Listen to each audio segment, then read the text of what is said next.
Thank you very much. Please, let's take our seats. Asante sana.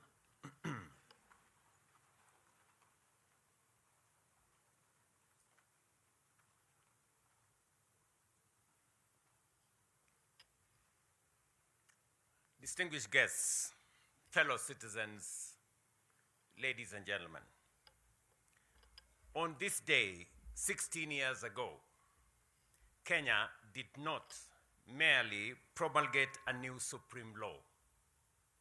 We entered a new constitutional order and renewed the covenant upon which our republic is established.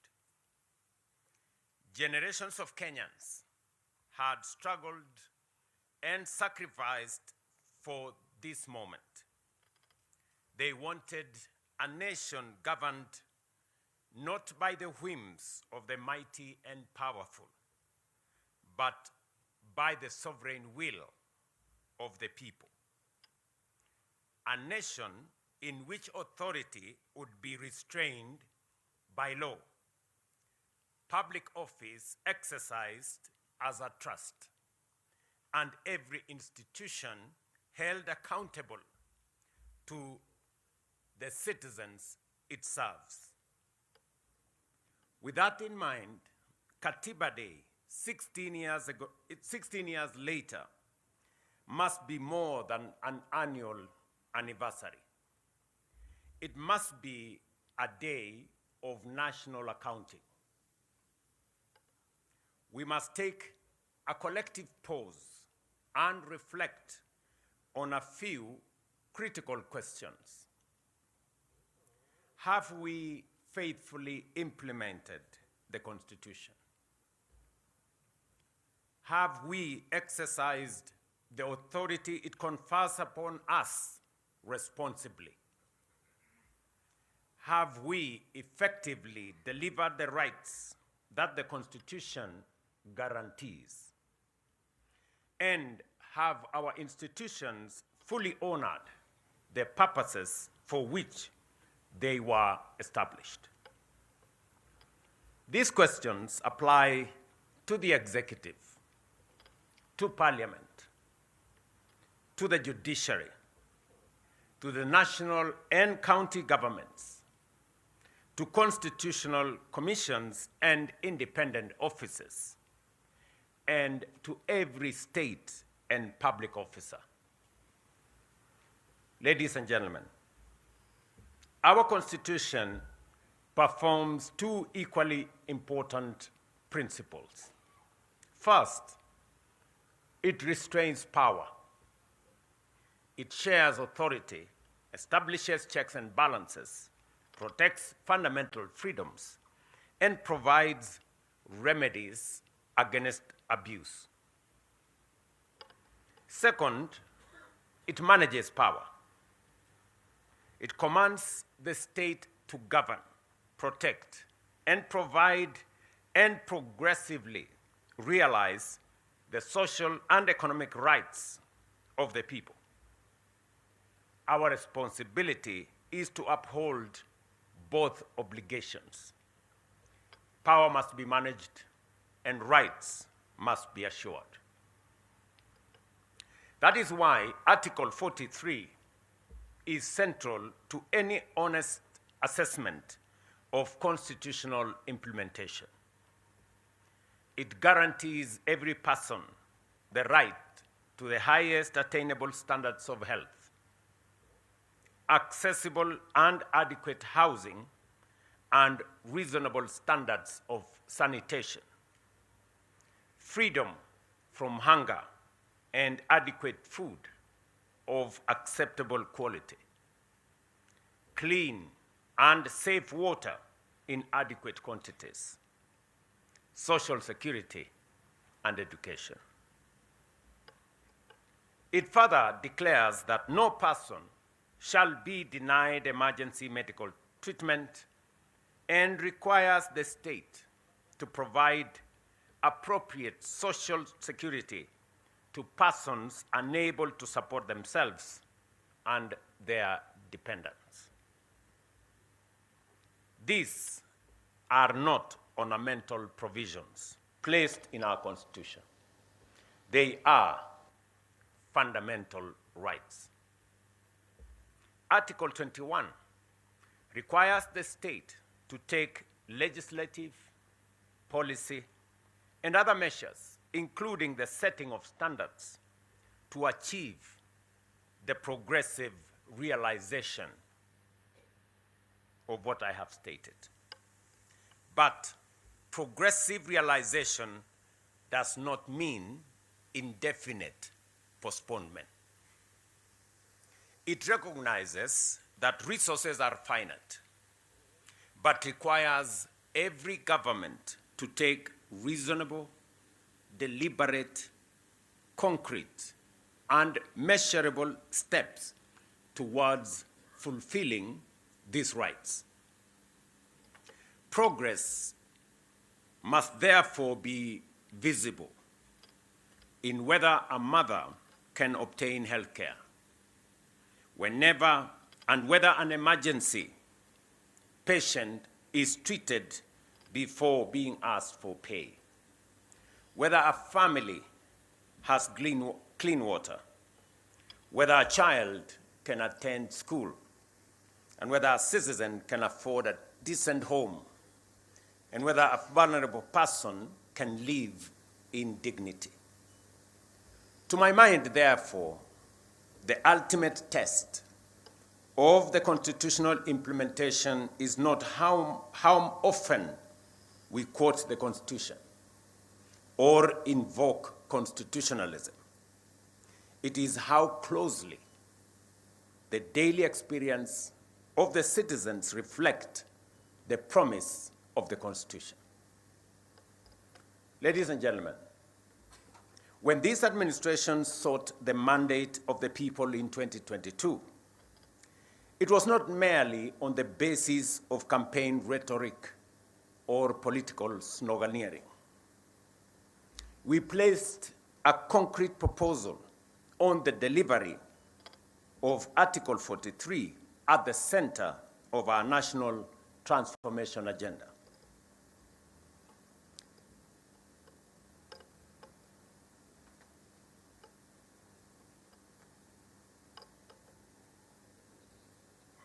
Universal health care, affordable housing, food security, education, and social protection became central pillars of our national transformation plan.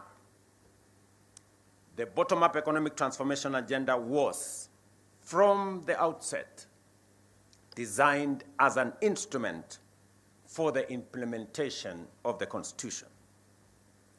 That is why, over the last 4 years, we have been translating constitutional obligations into practical benefits across healthcare, housing, education, agriculture, and devolution.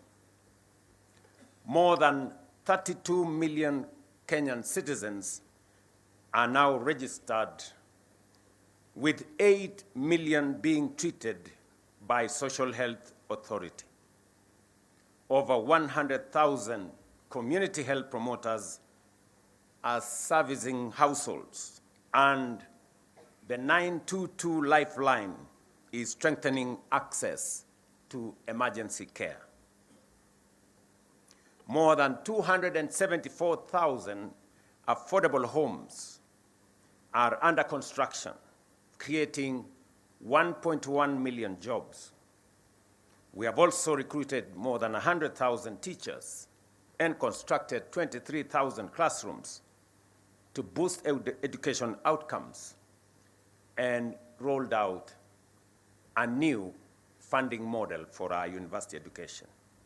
At the same time, agricultural reforms are increasing food production, reducing agricultural inputs, putting more income into farmers' pockets, and strengthening service delivery through county governments. By no means is this work complete. Significant steps remain. Nevertheless, these interventions demonstrate that the promise of our new constitution is steadily becoming the lived experience of more Kenyans today than was the case before. This same constitutional obligation must now guide the national conversation on Kenya beyond 2030. As we consider the country we want to build beyond the present development horizon, we must not begin, and we will not be beginning, from a barren place. The Constitution has already defined our destination, and that is a democratic, prosperous, equitable, and inclusive republic founded on human dignity, social justice, sustainable development, and the sovereignty of the people. The task before us is to translate that constitutional destination into a coherent national development charter. We must determine how the next generation of growth will deliver the rights guaranteed in the Constitution, how devolution will unlock the potential of every part of Kenya, how innovation, technology, and enterprise will expand opportunity, how economic progress will be reconciled with environmental stewardship, and how Kenya's choices will protect rather than mortgage the future of generations yet to come. Kenya beyond 2030 must therefore be more than a new economic blueprint or a catalogue of projects. It must be a compact between the state and the citizen, between the present and the future, and between our national ambition and our collective responsibility. Let me repeat that. Kenya beyond 2030 must therefore be more than a new economic blueprint or a catalogue of projects. It must be a compact between the state and the citizens, between the present and the future, and between our national ambition and our collective responsibility. Its success will not only be measured by the size of our economy, the height of our buildings, or the reach of our infrastructure. It will be measured by the dignity, opportunity, security, and quality of life enjoyed by every citizen. Ladies and gentlemen, this brings me and us to another consequential question of accountability in our constitutional democracy. What is the place of an electoral mandate within a constitutional order? Political parties present manifestos to the people. Citizens consider competing visions and elect a government. That mandate carries democratic legitimacy and imposes a responsibility on leaders to keep their word and deliver on their promise. The ballot gives the mandate. The Constitution establishes the boundaries. The public institutions ensure that both are respected. How much constitutional space must an elected government have to implement the program upon which it was elected? When that program is challenged, how should courts distinguish between reviewing constitutionality and making policy choices constitutionally entrusted to elected institutions. When a court finds that a policy violates the Constitution, how should the executive and parliament respond promptly and constructively? How should courts protect rights while remaining attentive to institutional roles, public resources, and practical consequences of their decisions? How do we preserve constitutional review without unnecessarily paralyzing legitimate government action? How do we ensure that checks and balances remain instruments of accountability and holding government to account rather than pathways to institutional gridlock?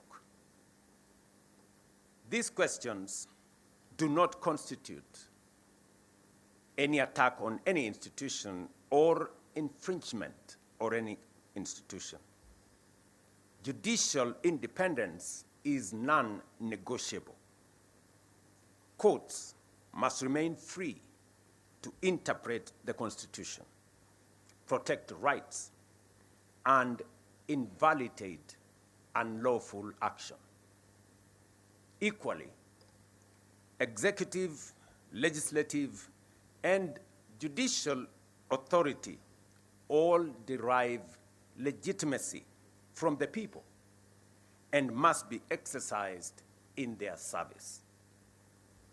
Where a government acts unlawfully, it must obey the courts and correct its course.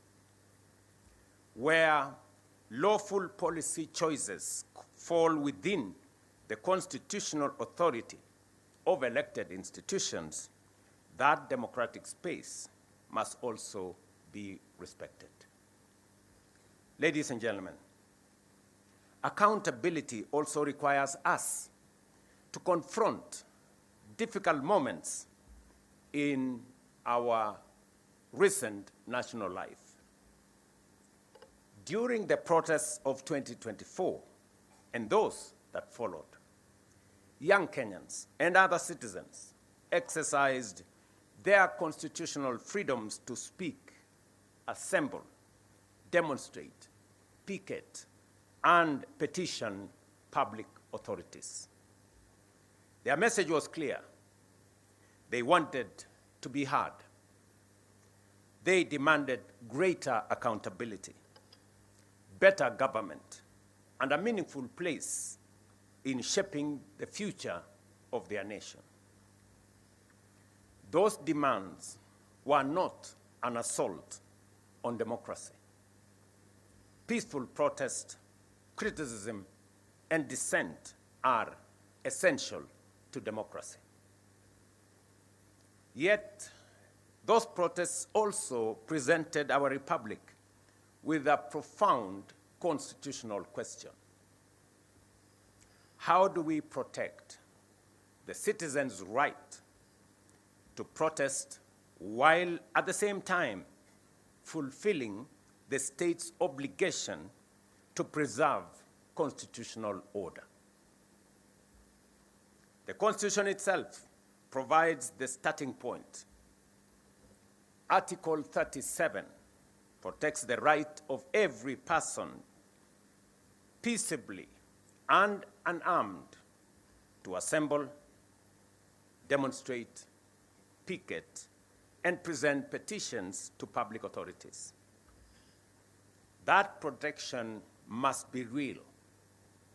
No Kenyan should lose their life, liberty, or dignity merely for criticizing government, expressing an unpopular opinion, or participating in peaceful demonstration. I recognize the pain that remains from the events of that period. Some families lost loved ones.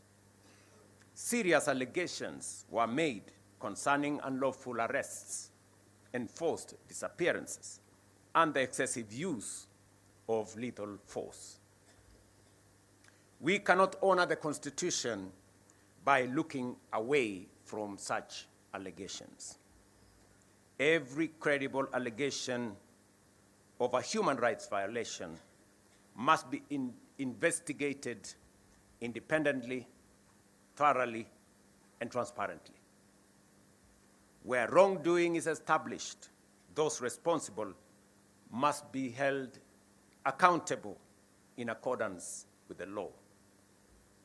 At the same time, defending the rights of peaceful protesters does not require us to excuse crime committed under the cover of protest. The Constitution protects peaceful and unarmed assembly. It does not protect arson, looting, lawlessness, violence, intimidation, attacks on citizens, or the destruction of public and private property.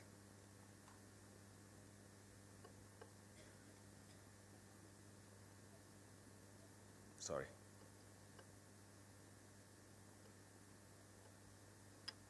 We must therefore distinguish carefully between a citizen exercising a constitutional right and an individual committing criminal offenses. We must neither criminalize protest because of the actions of a few, nor legitimize criminal conduct merely because it occurs in the course of a protest. Rights and responsibilities are not enemies. Responsibility protects the conditions in which everyone's right can be enjoyed. The right to protest carries a responsibility to remain peaceful and unarmed. The duty to maintain order carries an obligation to respect life, dignity,